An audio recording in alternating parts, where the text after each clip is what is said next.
दोस्तों आज का हमारा टॉपिक है ब्रिक्स। ब्रिक्स की प्रॉपर्टीज हम यहाँ पे याद करेंगे with the help of tricks.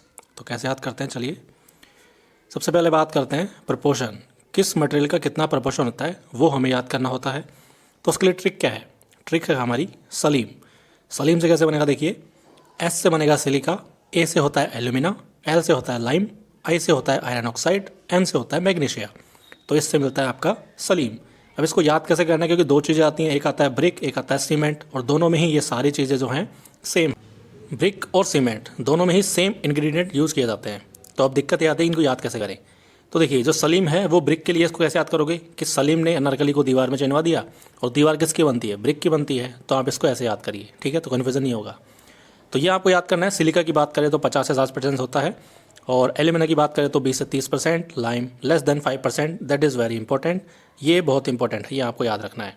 जो लाइम है वो पूछा जाता है काफ़ी बार एग्जाम्स में, ठीक है, एमसीक्यू क्वेश्चन में आता है, तो ये याद रखना है, लेस देन 5% होता है।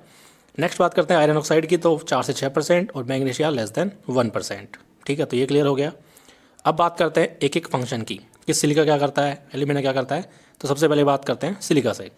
तो सिलिका देखिए क्या है, सिलिका का अगर आप उठाते हैं पहला वर्ड तो बनता है एस। तो एस से हमारी दो चीज़ आती है, एक आता है स्ट्रेंथ और एक आता है शेप। ये दोनों ही एस से शुरू होते हैं। तो यानी कि सिलिका जो है वो provide strength and retain shape, ये दो काम करता है। तीसरा आता है यहाँ पे ड्यूरेबिलिटी, इसको बोलते हैं वार्पिंग एंड क्रैकिंग। तो देखो क्या है, अगर क्रैक आ जाएगा तो क्या हो जाएगा, यानी कि जो आपकी सरफेस है वो फट जाएगी, और अगर फट जाएगी कोई चीज़ तो उसको सिलना पड़ेगा। तो यहाँ से आप लगा सकते हैं क्या कि अगर कोई चीज़ फट गई है तो उसको सिल दो, यानी कि सिलिका। तो क्रैक अगर आता है या फिर वार्प आता है तो वो आएगा सिलिका, ठीक है। तो यानी कि क्रैकिंग और वार्पिंग को रोकने का काम करती है सिलिका, यानी कि ड्यूरेबिलिटी प्रोवाइड करती है। तो ये ट्रिक हो जाएगी आपकी, ठीक है। अगला आता है एल्यूमिना।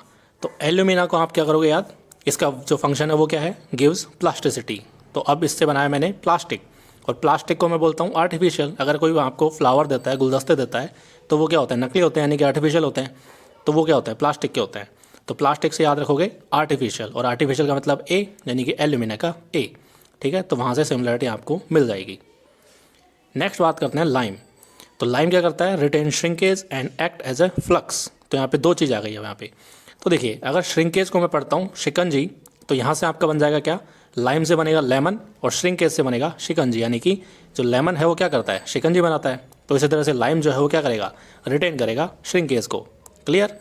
नेक्स्ट आता है एक्ट एज ए फ्लक्स। तो फ्लक्स को आप फ्लक्स मत पढ़िए, आप इसको लक्स पढ़िए, ठीक है। तो लक्स है जिसका फ्लेवर कैसा है, लेमन फ्लेवर है, जो आपको फोटो में दिख भी रहा है। तो यहाँ से लाइम को बना देंगे लेमन, और फ्लक्स को बना देंगे लक्स, श्रिंकेज को बना देंगे शिकंजी, ठीक है। जो चीज़ें हमें दिखती हैं हम उन्हीं फॉर्म में याद करेंगे, क्योंकि अगर मैं बोलूँ श्रिंकेज तो आपको दिखेगा नहीं, फ्लक्स बोलूँगा तो दिखेगा नहीं, लेकिन लक्स दिखता है, शिकंजी भी दिखती है, लींबू भी दिखता है। तो हम जो चीज़ें दिखती हैं उस फॉर्म में इसको याद करेंगे। नेक्स्ट आता है आयरन ऑक्साइड। आयरन ऑक्साइड का क्या फंक्शन है, प्रोवाइड्स द रेड कलर। ये सभी को याद होता है, इसमें कन्फ्यूजन की जरूरत है नहीं, लेकिन फिर भी अगर किसी को ट्रिक चाहिए तो आप याद कीजिए क्या कि लोहा एल से शुरू होता है, दैट इज़ लाल, और आपका आयरन जो है उसको भी आप लोहा बोलते हैं, तो वो लोहा हो जाएगा, और रेड जो है वो होता है लाल। तो लाल लोहा सेम साउंड करता है, ठीक है, दोनों एल से शुरू होते हैं। तो आप इसको ऐसे याद कर सकते हैं। बाकी जनरली ये सबको याद होता है, इसमें कोई कन्फ्यूजन नहीं होता है। नेक्स्ट आता है मैग्नीशिया।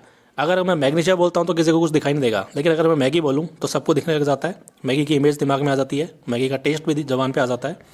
तो ये क्या करता है, गिव्स द येलो टेंट। अब आपको पता है कि मैगी की सबने देखी है, मैगी बनने के बाद में येलो कलर की होती है, उसका पैकेट भी येलो कलर का होता है।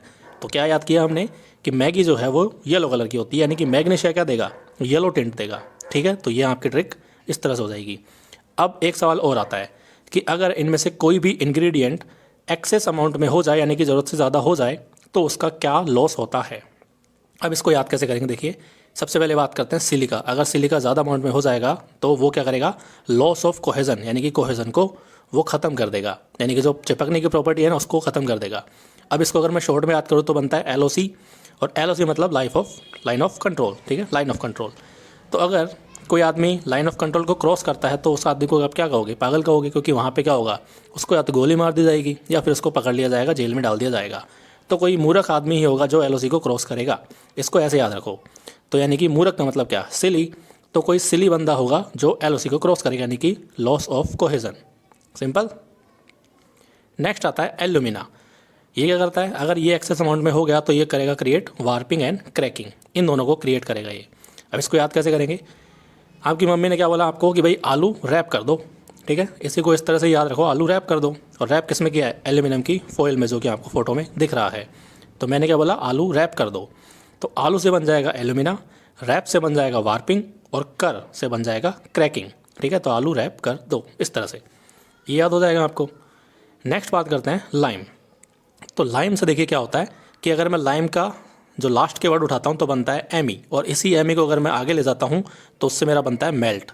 ठीक है, यानी कि लाइम खत्म हुआ एमी पे और एमी से मेरा बना मेल्ट। तो यानी कि अगर लाइम ज़्यादा अमाउंट में हो जाएगा तो क्या करेगा?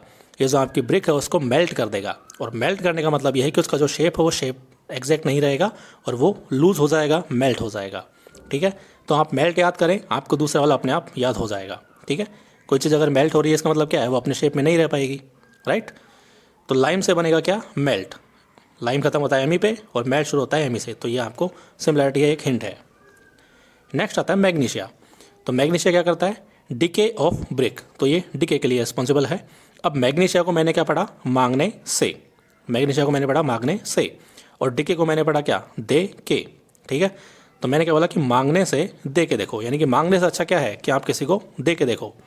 अगर आप मांगोगे उससे बेटर क्या है कि आप दूसरे को देना सीखो। तो इसको मैंने ऐसे याद किया कि मांगने से अच्छा है दे के देखो। ये हमारी ट्रिक है, इससे आप याद कर सकते हैं इजीली। तो ये आपका काम ईजी कर देगी और आप इसको काफ़ी अच्छे से याद कर सकते हो। अगर कोई और टॉपिक है जो आप चाहते हैं हम ट्रिक बनाएं तो मैं अपनी तरफ से तो बना ही रहा हूँ, लेकिन फिर अगर कुछ बच जाता है, आपको चाहिए कि ये टॉपिक मुझे याद नहीं हो रहा है पर्टिकुलरली, तो आप उस टॉपिक के बारे में हमें लिख दीजिए कमेंट में, और हम आपको उस ट्रिक की जो टॉपिक है उसकी ट्रिक प्रोवाइड करवा देंगे। Thank you so much for watching this video.